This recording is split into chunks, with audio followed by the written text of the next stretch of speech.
So is the long tradition of protesting in America being threatened? To help answer this, I'm joined now by David Seaman, journalist and host of the DL Show. Welcome to the show, David.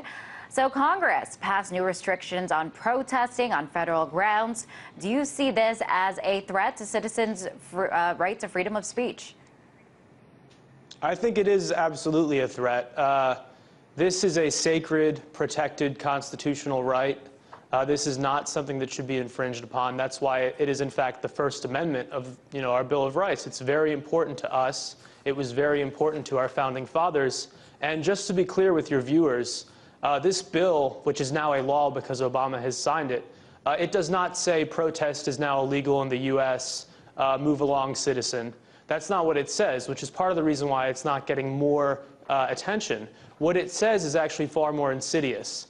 It outlaws certain forms of peaceful protest. If you happen to be within close proximity to high-ranking elected officials who are receiving Secret Service protection, that can be considered a felony. And the problem here is, if you take away somebody's right to get the government's attention, that's a really big deal. I mean, we saw the civil rights movement in the 60s. That was something that really emerged because of peaceful protest.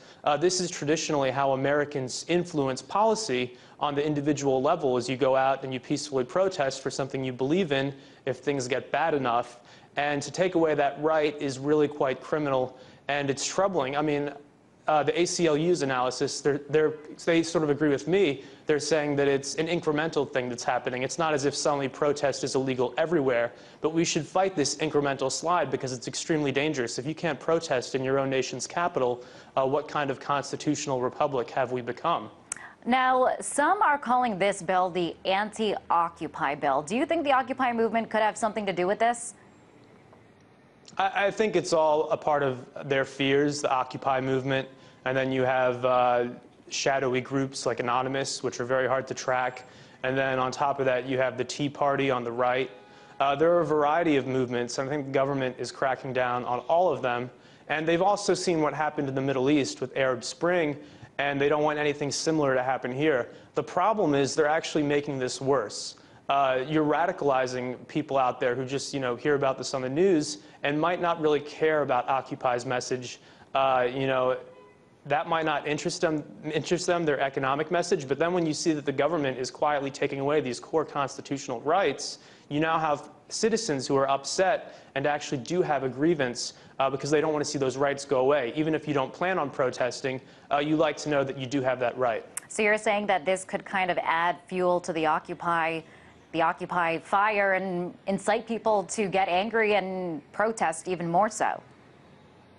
I think it does give some added legitimacy to some of the peaceful movements out there, that there is a problem. And one of your previous guests was talking about Ron Paul and how our republic has strayed very far from our founding principles. And I think that's something that a lot of people are waking up to. And it's something we need to address. I mean, it could be addressed with new legislation to just roll back all of these things. We need to get rid of that trespass bill. H.R. 347 is pretty un-American. We need to get rid of NDAA. We need to talk about letting the Patriot Act retire, which it was supposed to do. These are things that have really destroyed our core rights over the past decade. And it's something that we can fix. That's the good news. But the problem is most people don't know, and those who do know don't necessarily care. Now, how would this law affect protests outside some of the big events that are coming up? For example, NATO and the G8 summit, they are just around the corner. Yeah, so these big events where world leaders come together in one location, this can be one of the only opportunities for your average person out on the street, your average Joe or your college student. This is one of their only opportunities to grab world leaders' attention and to influence their views. And if you're suddenly criminalizing protest in these areas, then you don't have a feedback mechanism. And that's a huge part of our democratic system, is that you have the right to speak back. You have the right to speak out. And to take these things away is extremely troubling, and I think in the long term will lead to more problems than if they had just left these rights in place.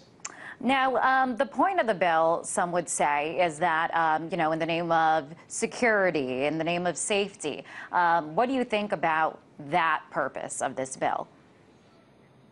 Well, I think the Secret Service already exists to protect our elected officials, high-ranking elected officials in Washington, and they already have considerable resources. I think to take away peaceful protests doesn't make them any safer. And also, I mean, there's a chilling effect. That's the first problem, is that protesters who know that they could face a $25,000 bail and they could be charged with a felony, they might not come out and protest in the first place. So instead of seeing thousands of people, you'll see a dozen protesters.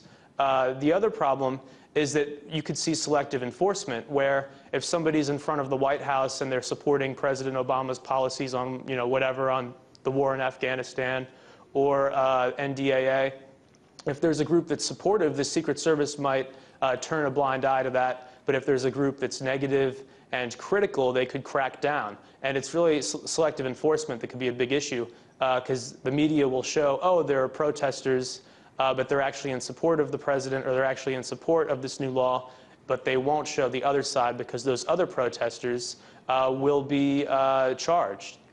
Now, what's interesting about this bill is that Congress almost unanimously agreed to it, and it's rare that both political parties see eye to eye these days. We saw it during the budget debate, the debt ceiling debate, but a bill like this that has ramifications for citizens' fundamental rights, it receives bipartisan support. Why is that? It's extremely disturbing, and I don't have an answer for you, Liz. As you said, this has been a very partisan Congress. They can't agree to do anything. And yet, over the past few months, they've rapidly come together and agreed to things like this anti-protest bill and a stunning attempt to crack down on internet freedoms. We saw SOPA, and they haven't stopped. It's just the media has stopped talking about it. McCain has sponsored a bill which would allow the military to have oversight over U.S. civilian internet traffic. It seems like over the past few months, they've really been hell-bent on taking away Americans' rights. And I don't know why that is. I don't know why they've come to some sort of agreement over this, but there should be far more discussion and far more disagreement within the two parties before moving forward. And lastly, David, just want to ask you, will this change the way that you protest and exercise your freedom of speech? I'm going to be completely honest with you. I think it will. If I know that walking out on the street, I can face a felony, if I'm just holding up a sign and protesting for what I believe in, I might stay at home. And that's the real problem, is that other people are going to think the same thing. And after you see the first few arrests, college students and mothers and fathers and everyday people who don't have the resources or the legal teams to back them up, they're just going to stay at home.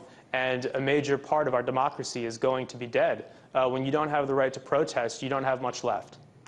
Hopefully that won't happen. But thank you so much for coming on the show, David. Pleasure to have you as always. That was journalist and host of the DL show, David Seaman, from our New York studio.